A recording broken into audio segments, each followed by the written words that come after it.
Hey guys, my name is Mia McKitterick, and people call me the social media guru, which makes me laugh because I'm not. I am not an influencer. I have 3,000 followers, which may seem like a ton, but I've had 3,000 followers for like 4 years. Um, but I want to explain to you how you can fake it until you make it because people call me that and I don't see myself like that. So I'm going to teach that to you, how to fake it till you make it. And I want to start with the power of the number three. I'm a numbers gal. And there's something so beautiful and repetitive about the number three in my life that I kind of now just like scooped it in and I love it. So let me just back up a little bit.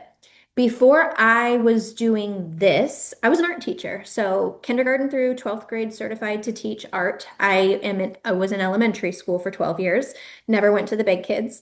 So I taught little babies, and little babies need things broken down into itty bitty teeny tiny steps. You have to prep everything for them. You have to make sure the paintbrushes are ready. Like you have to do all of these things. So when I taught in groupings of three. And so this is where the three started showing up in my life to begin with. So I taught, let's say, I'm going to use second grade as an example. In my building, there were three second grade teachers. There were three kindergarten teachers, three first grade teachers, like literally three of everything. So when I taught something, I taught on a 3 day rotation. So I would have on Monday, Tuesday, and Wednesday, I would teach the exact same thing. So it was like Groundhog's Day. Every single day was exactly the same. And then on day four, I'd move into the next part of the lesson. So I would teach section one of something to the first group of second graders. And the next day, section one to a different group of second graders. And then the next day, section one to a third group of second graders. And guess who got the best lessons? The third group. Always by the time I hit that third group, they saw the very best version of me. Same lesson, same objectives, same outcome, same project, but they got the best of me. And why? Because I had time to reflect. I had time to practice it. I had time to look back and see what was working and what didn't. What did I do in day one that I did differently on day three? Oh my gosh, everything. And then after 3 years of teaching the same like lessons over and over again, that third year, day one, people were getting the best of me because I had been doing it for so long, I could do it in my sleep. And so then I would be able to reflect on those lessons and go, which of these lessons in general aren't cutting it? Maybe I should cut those out and start fresh and start something new. So when I look at what I do now here in the social media world, I actually resigned from teaching, and now this is what I do full time, which is wacky. But I'm doing the exact same thing. I'm a teacher by heart, so I'm going to teach to you how you can do this in your social media. But basically, what I'm doing in my social media is the exact same thing. I do a lesson a couple of times. I look back and I go, yeah, that didn't work. I scrap it and I try again, or I refine it, I tweak it. So this is all just collecting data. I want you to think about your social media as a tool for you to collect data. That is it. I don't want you to be emotionally attached to the things that you are putting out there yet. I want you to really just collect data. So think about like your smart scale. When I step on my smart scale, it gives me numbers. Visceral fat, bone density, metabolic age, whatever. I don't look at that and then give up on life and think I'm awful, right? I didn't just look at my day one of teaching and think I'm a terrible teacher, I give up. I look at it, I say, okay, this is interesting data. What does it mean? What do I need to do differently? What can I tweak, adapt, adjust? So you are in that beginning stage of social media, or maybe you're not. You are still a lifelong learner.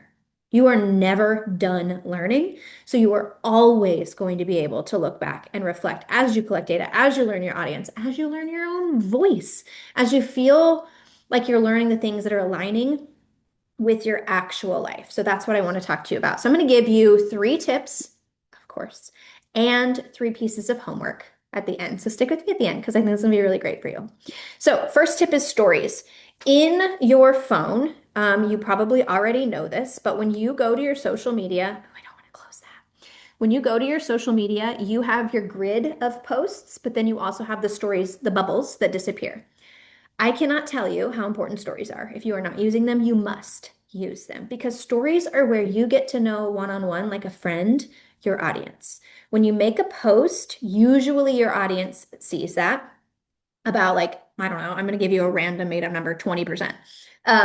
When you make a reel, that goes out to people that don't follow you. Mostly reels are seen by people who don't follow you, new people. Stories are where you can connect with all of the people one on one. They don't sit there forever. You get to be a little bit messy. So you're going to prioritize stories. And when you do, you're going to be using the number three, a beginning, a middle, and an end. Okay. So when you go to pop in your stories, you are not going to just pop a picture of your drink and then leave. That doesn't do anything at all. There is no context. There's no struggle. There's no story. There's no connection. So you're going to do three slides. You can do more than three, but people usually pop out of there by slide four. So you got to be really interesting to keep them past three. So slide one is your hook, something visually alluring that makes them want to stay. And that's usually your pretty mug, even if you don't think your mug is pretty. Maybe it's your actual mug hiding behind a mug, but something personal to you. So something that hooks them in and gets them wanting to just stay there. Slide two is the meat of your story. It's your actual narrative. So it could be a struggle that you're having. It could be you talking about something that's happening with your day. It could be whatever it is. It needs to be like the meat potatoes of your story. And then slide three is your reflection or your lesson or your takeaway or a click this to learn more or a poll or something, but something that ties a pretty bow on that. So they went on a journey with you, a beginning, a middle, and an end. And then you can pop out of your stories because we love the number three. If you have the ability, every couple of hours, 3 to 4 hours, go back in there and pop a couple more things in there.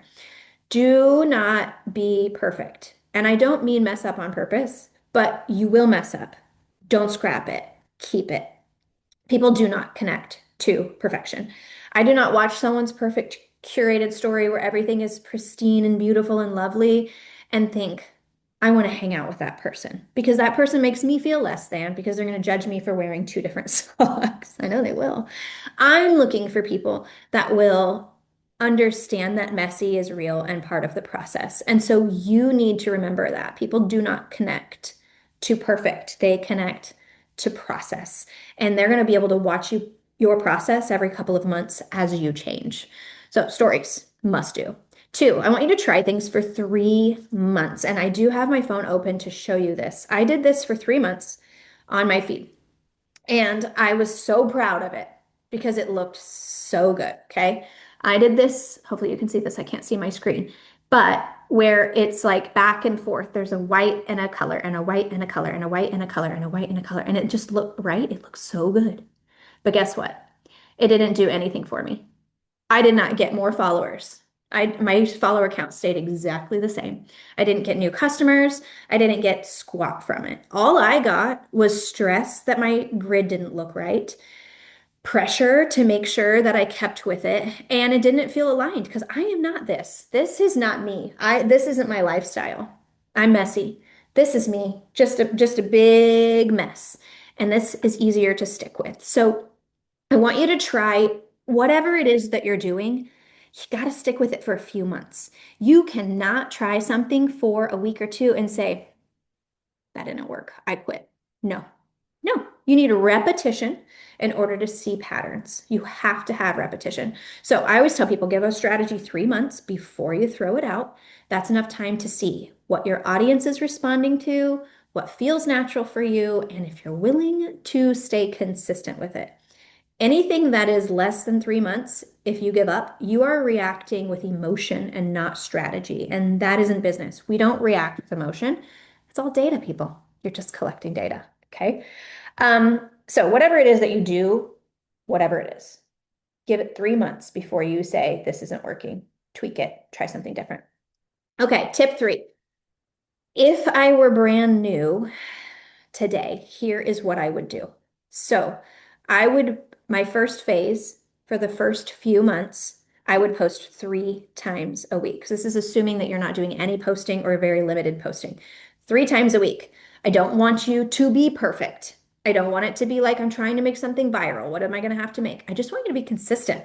Just show your audience I am here. I want you to be there 3 days a week for 3 months. That's it. The bare minimum commitment. 3 days a week for 3 months. I want you to just focus on getting comfortable talking, telling a story, making a post, testing different types of content, building the habit. The habit is the important part. You need to build the habit. Then, after a few months, I would move into phase two, which would be daily posting. Okay. So, every single day, making a post with maybe about three of those focused on business. And by business, I mean I'm mixing my drink, or here's my health food, or I'm taking a walk. Because everything that you do in the health arena, you are in the health and wellness space. I would not buy, I wouldn't go to a dentist that has bad teeth. I wouldn't trust a health and wellness person that isn't showing me that they are showing up for their health. That does not mean I'm saying you have to be hugely muscled and built in order for me to buy from you. But it does mean I need to see you showing up for yourself before I know that you're going to help me show up for myself. So your job now is health and be healthy. That is eating healthy, that's sharing your tips for eating healthy, that's asking for help with being healthy. Hey, I don't know what to put, I don't know what protein sources to eat. Someone help. Like that's a post. So your job in post and in when you're posting and in that second phase would be moving into daily posting. Three of those posts being about health and wellness, and then the other ones could be personal. You will be looking at this stage, what are people reacting the most to? Do they like your workout stuff? Do they like your food tips? Do they like to talk when you have questions? Do they like to answer questions? What do I actually feel like I have authority in? What is fitting my real lifestyle and my seasons of life? Because your content should support your life and not run it. And this is really, really important. At one point, someone asked me if I would sell workout wear, and I said no because I didn't work out. As simple as that. I couldn't do it because I didn't work out. Like it didn't fit. That wouldn't support my life. It would run my life. I work out all the time now. Could I sell workout wear now? Absolutely, do I know. But I could because that's all I do now is workout. Seasons of life change. I live in the Midwest. We every 3 months we have a new season, and in those 3 months, I feel like I'm a different person. I show up as a mom differently. I show up as a business owner differently, and so that's what you're going to be feeling out is I'm trying something for a few months. Did that work? Does it feel cozy? Does it feel like it's fitting my life, or does it feel like it's running my life? So whether it's teaching or motherhood or business or social media, most growth doesn't happen in one try, right? It happens when you reflect and refine. Try something 3 times, try something for 3 months, do things in 3 phases. Give yourself permission to be in process for the rest of your life. You're never going to get it figured out. You're never going to get it figured. You shouldn't. Should always be in the process of growth. Messy beginnings usually turn into the most powerful outcomes. So stick through the messy. It's what separates the men from the boys. Okay, everybody take a deep breath. And by everybody, I mean me because your girl's long-winded. All right, here's your 3 action steps. Are you ready for your homework? I'm giving you 3. I'm going to try to keep it simple. I will also put these in the chat so that you can find them. Okay, here we go. We're going to do these today. Okay, all 3 today. You can do this. Step 1, I want you to get your phone and I want you to send 3 voice messages to a friend or a family member. Through Messenger, on your text, I want you to send a voice message. This doesn't have to be about work. You can literally say, like, hey, this is super awkward, but my mentor is asking me to start sending voice messages. So I'm just practicing talking to my phone, even though this feels really weird. So anyway, hope you're having a good day. Bye. Because right now, your goal isn't perfect. I want you to just start trusting yourself. Trust your voice, your cadence, your own personality. Like, it's super weird. If you're reading your head, you're reading a book. I was trying to read it out loud yesterday and I was like, this is so embarrassing because I'm not used to it. If you are not used to speaking your voice in an authoritative way about health, wellness, your life, it feels really clunky. And that's okay. We're going to grow through it. And you're going to start that now by sending 3 voice messages. Just get used to it. It will make stories and videos feel so much scary later when you practice. Step 2. Take 3 photos of your drink, taking a walk, working out, your plate of food that you're eating today. Nothing fancy. I want you to just take 3 lifestyle photos of your make running, weaving through your life today. Again, our work isn't going to define our day. Our day defines our work. So, what does your day look like? Photograph it, save them. Because every day you don't have the ability to just sit down and post on social media and come up with your photos. You want to have a vault to go back to. So, take 3 photos, save them. And then step 3, maybe the most important step. You are going to make a post today, but let's think about something first. I want you to think about 3 things that you want to get known for. So when people go to my Facebook right now, again, I work in seasons. So this current season is like, hi, I'm lifting weights season. That was not me. Go to my page 3 months ago. That wasn't me, but that is me now. And so when somebody goes to my page right now, they'll probably say that the theme running is my kids, workouts, and healthy eating. Those are my 3 things that I want to be known for right now. I'm testing the waters as a micro workout, messy mom influencer. It's not working, but it feels authentic to me. Um, so think of 3 things. It could be energy, fitness, real mom life, healing, consistency, trauma, mental health, your dogs, confidence, whatever is fitting into your story. And then take one of those 3 big umbrella ideas and one of the pictures that you took today and make a post. Doesn't need to be perfect or polished. It just needs to be aligned with who you are and intentional. Because when you know what you are building toward, posting stops feeling random. It stops feeling inauthentic and it starts feeling purposeful. And that's when your momentum finally kicks in. And that doesn't kick in month 1 for most people. It took me 5 years.